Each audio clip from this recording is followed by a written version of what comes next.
శ్రీ కొణిదల పవన్ కళ్యాణ్.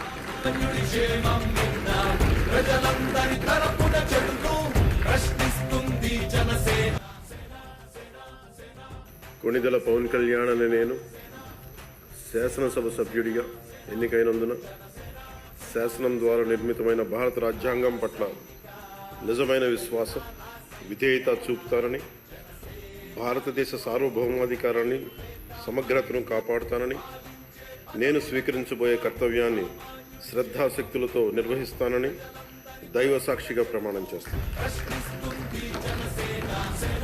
ఆంధ్రప్రదేశ్ శాసనసభ సభ్యుడైన కొణిదల్ పవన్ కళ్యాణ్ అనే నేను సభా నియమాలకు కట్టుబడి ఉంటానని, వాటిని అనుసరిస్తానని, సభా మర్యాదలను పాటిస్తానని, సాంప్రదాయాలను గౌరవిస్తానని దైవ సాక్షిగా ప్రమాణం చేస్తాను.